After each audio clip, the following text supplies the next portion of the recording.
Geliefdes, ons gaan saam lees uit die woord van die Here uit 1 Petrus hoofstuk 4, vers 12 tot 14 en dan hoofstuk 5, vers 6 tot 11.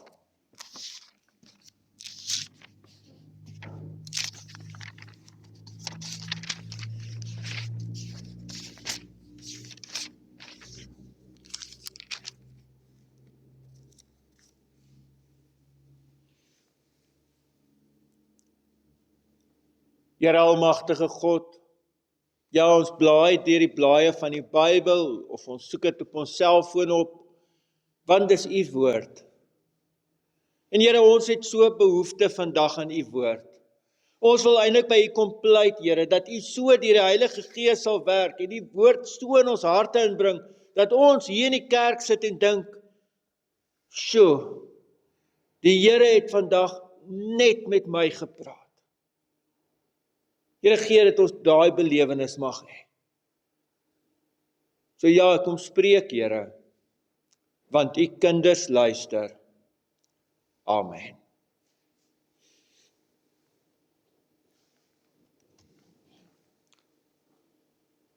In Petrus 4 vanaf vers 12, geliefdes, moenie verbaas wees wanneer 'n vuurige beproewing oor julle kom, asof iets vreemds met julle gebeur nie. Wees eerder bly, na mate julle deel het aan die lyding van Christus, sodat julle ook by die bekendmaking van sy heerlikheid uitbundig sal kan jubel, as julle ter wille van Christus se naam beledig word. Gelukkig is julle, omdat die Gees van heerlikheid, dit is die Gees van God, op julle rus. En dan vanaf vers 6 in hoofstuk 5, daarom verneder julle onder die kragtige hand van God, sodat hy julle op die regte tyd kan verhoog, deur al julle bekommernisse op hom te werp, want hy gee om vir julle. Wees nugter, wees waaksaam. Julle teenstander die duiwel loop rond soos 'n brullende leeu, op soek na wie hy kan verslind. Hom moet julle teenstaan, standvastig in die geloof, en die wete dat julle medegelowiges oor die hele wêreld dieselfde soort lyding verduur. Maar al moes julle vir 'n kort tydjie ly, sal die God van alle genade, wat julle tot sy ewige heerlikheid in Christus Jesus geroep het, julle herstel, bemagtig, versterk en stewig vestig. Aan hom die krag tot in ewigheid. Amen. Vriende, 'n baie mooi teks, né? Maar die teks begin met, geliefdes, moenie verbaas wees wanneer die vuur kom nie. Petrus skryf, as jy in die Here behoort, dan gaan daar teëspoed kom. Daar gaan moeilikheid in jou lewe wees. Daar gaan goed verkeerd loop. Wat dit is, wel, dit weet ons nog nie, maar 'n gegewe is, daar gaan goed verkeerd loop. Dit kan ek jou waarborg. Weet jy wat my reaksie op dit? Nee, hoe het hierdie nou gebeur? Hoe kan dit nou met my gebeur?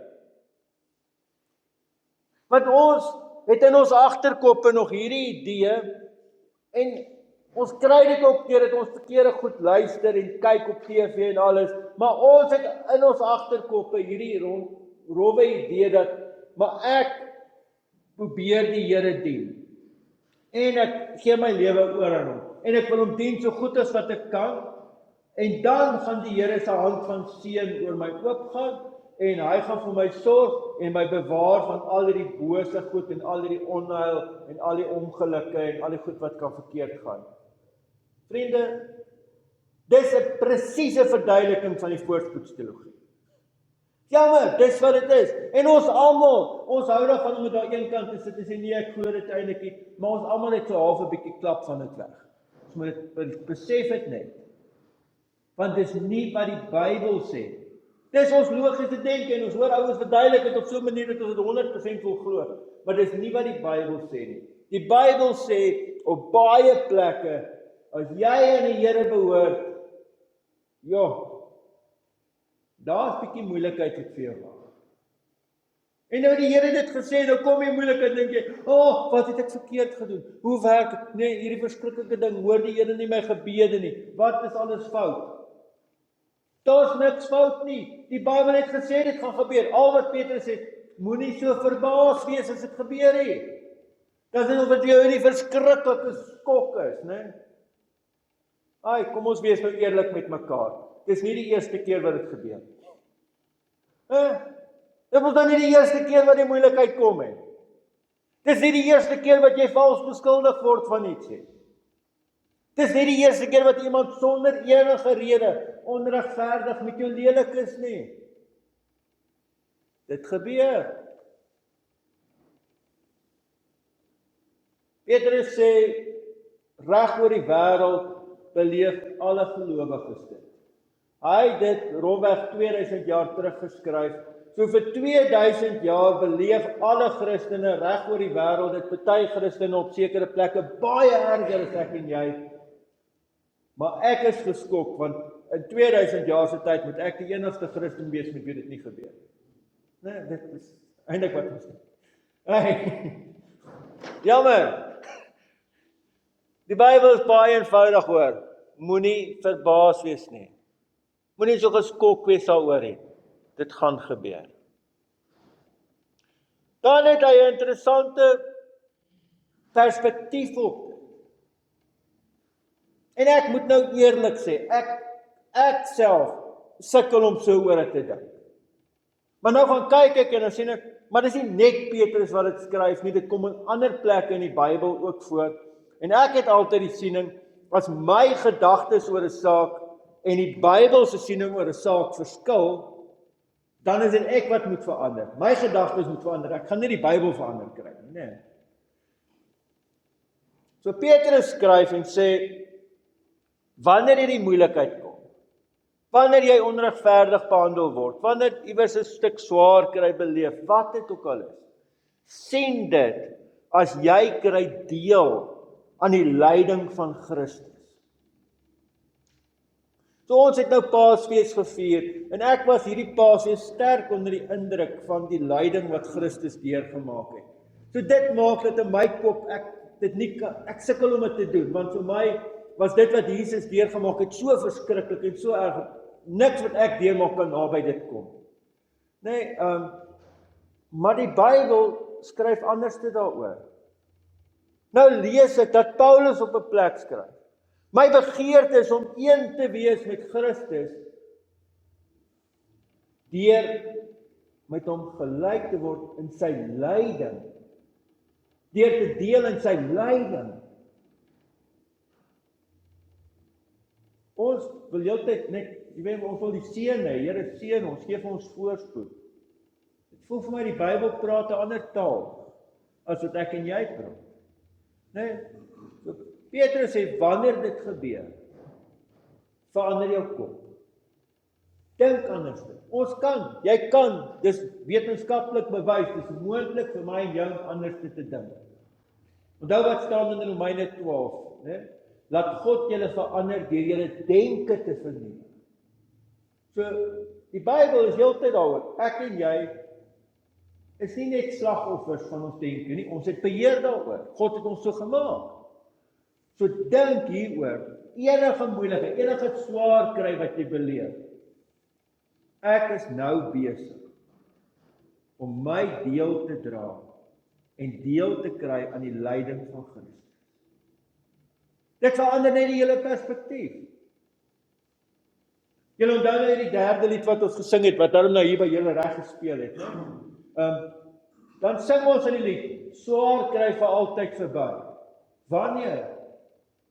Wanneer Christus kom en wanneer hy 'n nuwe hemel en 'n nuwe aarde skep. Nie voor dan nie. Nee, so dan kom dit, dan word, sê die teks, word die heerlikheid van Christus openbaar en dan staan ons saam met hom en ons is vol vreugde daaroor. Voor dit sal ons nog 'n bietjie swaar kry. Die derde ding wat hierdie teks vir my so mooi sê, En ek het eintlik nooit die woord so sterk besef nie. Kyk, tegnologie maak dit nou deesdae moontlik dat iemand soos ek wat Grieks letterlik net deurgekom het. Jy moes 50% gehad het in ons tyd. Ek het 51% gekry. Ek was nie goed daarmee. Maar nou maak die tegnologie dat ek daarom makliker dit kan navorsing goed. Maar die woord wat daar staan, ons lees dit daar, werp julle bekommernis op hom. Daai Griekse woord is nie 'n woord wat gebruik word vir iets saggies by iemand neersit. Want dis hoe ons baie keer moet dink oor. Daai woord beteken letterlik met geweld neergooi. So Petrus sê, okay, en kyk wat begin die woord, daarom, omdat die vorige nou waar was, vat jou bekommernis. Hy kan ons net 'n woord oor dit sê. Weet julle hoeveel keer kom mense by jou en sê, maar jy moet nou nie hieroor bekommer nie. In al my tyd op aarde, het ek nog nooit een keer gesien dat dit werk nie. Ek weet nie of dit vir jou werk, as iemand sê, hou op bekommer, dan, okay, nou kry jy reg, hou jou. Nee, dit werk nie, jammer. Dis ook nie wat die Bybel sê nie. Die rede hoekom jy bekommerd is oor dit, is omdat jy 'n stuk verstand het en 'n stuk insig het van, hier's moeilikheid. Natuurlik moet ek bekommerd wees. Maar wat doen dit nou daarmee? En dan gebruik hy interessant die woord, lees daar, verneder julleself. Want ek dink mos nou, ek kan dit hanteer. Ek sal dit uitsorg. Ek sal dit hanteer. Maar wanneer ek leer om nederig voor God te wees, besef ek kan nie. Ek het mos altyd gesê, die eerste woord wat 'n kind leer, is mamma of pappa. En ons as ouers, as ons nou half snaaks, so jy gaan die mans roep die kind een kant as die ma nie by is nie nou. Sy fluister hy heeltyd daar sy oor pappa, want hy moet nou eers sê pappa. En die ma doen dieselfde, maar sy doen dit sommer openlik voor die pa. Want hy moet nou eers, iewers gaan hy mamma of pappa sê. Die tweede ding wat 'n kind sê, het jy al agtergekom? As jy hom wil voer, of jy wil iets sommer aantrek, ek kan self. Weet was julle kinders ook so? Help my net. My kinders was baie vroeg so. Ek kan self. Nou julle kan ons asseblief geestelik nie vashou by 2 en 3 jaar oud nie. Ons is mos nie meer babas in die geloof nie. Babas sê, klein kindertjies sê, ek kan self. Volwasse mense in Christus besef, ek kan nie, ek het hulp nodig. Here, U moet my help, anders ek moeilik. Dit is volwassenheid in die geloof. Anders gaan ek reguit die woord gebruik en sê jy's regtig nog kinderagtig. En dis nie 'n mooi woord nie. So hierdie teks sê, verneder jouself, besef, ek kan dit nie regkry nie. Ek sit dit voor God. En baie keer is dit erg. Petrus sê, hy gooi dit sommer met geweld daar voor die Here neer. Here, hier is die bekommernis. Vat dit na hom. En dan moet jy hierdie woorde volgens hoor. Kyk wat staan daar. Dis hoekom ek die teks julle opgelê lees het. Lees daar by vers 7. Want hy gee om vir julle. Hoor jy dit? Dalk het jy dit vergeet. Dalk voel jy dit nie so. Ek bid dat die Here vandag vir jou sal wys dat hy vir jou omgee. Hoor hierdie ding. God gee om vir jou. Hy is baie lief vir jou. Hy gee regtig om vir jou. Dis 'n geweldige troos in die evangelie wat jy moet hoor vanoggend. My gunsteling vers in die Bybel is Sefanja 3 vers 17, waar daar staan, hy stil tevrede in sy liefde vir jou.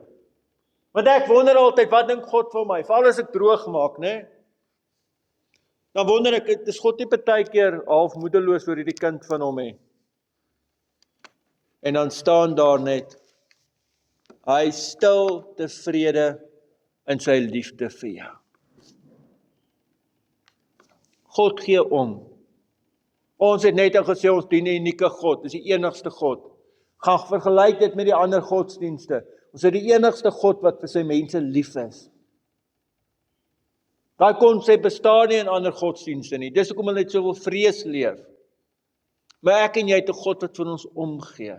En daarom sê hy, ja, hierdie bekommernis van jou, dit is legitiem. Jy mag daaroor bekommerd wees. Dit is regtig iets om oor bekommerd te wees. Maar vat dit nou en sit dit by God, want hy gee om vir jou. Die vierde ding wat die teks vir my sê, is dat die duiwel loop rond soos 'n brullende leeu. Nou julle, as ek nou Oos-Kaap toe gaan kuier ons nou vir die kinders, en as die wind nou te veel waai, wat ons met af en toe daar kan gebeur, dan kan ek nou nie gaan visvang nie, dan vat ek my vrou Addo Olifantpark toe. Ons love dit om daar te gaan rondry, ons is mal daaroor. En altyd hoop 'n mens mos nou, jy sien die leeu's. Nee, dis mos nou die groot ding. Daar's baie olifante, so jy sien 700 van hulle, dis elke keer kosbaar en pragtig, die liefdevolste diere, en is baie mooi, en ek wil hulle kyk, maar in jou agterkop hoop jy, as jy nou net vandag die leeu's kan sien. En so sien ons toe nou die leeu's. En nou moet julle verstaan, ek sit veilig in my voertuig. Ek maak nog die vensters toe, en ek moet nie daar kan inklim. En daai leeuwmannetjie staan op en hy brand. Julle, ek het bang geword binne in daai kar. En dis die beeld wat Petrus gebruik. Hy sê die duiwel is die monster wat hier rol. En hy rol. Maar terwyl ek veilig in my kar sit, kan hy niks aan my maak. Nee, hy kan nog niks aan my doen. Ek moet ook nou nie stupid wees nie, nee. Ek moet nou nie daar uitklim. As ek nou daar uitklim en gaan moeilikheid soek, dan gaan jy vir my sê, Here, die Here aan versoek gedoen. Dan moet ek die heining van, hoe kan ek die leeuw gebyt? Wat is 'n leeuw wat hy doen, hy byt? Wat het jy daar gaan soek? Bly in jou kar. Nee, dis hoekom die wetgewing daaroor so streng is. So ek wil weer sê, die Satan is openbaar en sê, God het hom met 'n ketting vasgebind. Maar bly net daar weg. As jy nou daar gaan moeilikheid soek en jy gaan speel nou daar, nee, moet dan nie sê, nee, hoekom het dit nou gebeur? Ai, skiet. Bybel, wat maak so?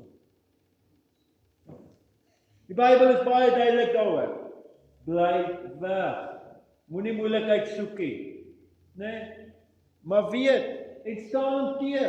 Jy hoef pas ook in elke versoeking toe te gee nie. Nee, besef, die bose is ook maar in die werk hier. Jy is nie deel van dit nie. Jy hoef nie toe te gee aan dit. Staan dit teë, sê die teks. Beklei dat teen. En dan, dis my ongelooflike ding wat dan hier staan.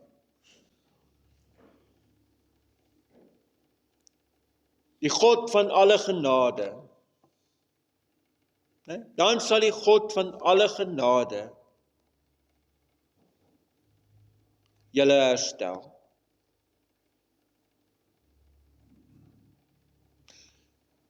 Geliefde, ek weet nie waarvoor jy herstel nodig het nie. Ek weet nie wat in jou lewe aangaan nie. Dalk is daar diep seer wat jy mee sit. Dalk is daar diep verwerping. Dalk het iewers iemand gedoen in die wêreld jy probeer leer dat jy nie goed genoeg is nie. Dalk is daar ander bekommernis wat jy net nie mee kan deel nie. Dalk is daar iewers 'n pyn of iets emosioneel wat jou terughou. Hoor wat hierdie teks sê. Die God van genade, die God van alle genade, sal jou herstel. Partykeer is dit mense baie naby aan jou wat jou seer gemaak het. Weet jy, kom ons wees maar eerlik met mekaar. Partykeer het dit gebeur oor my eie sonde.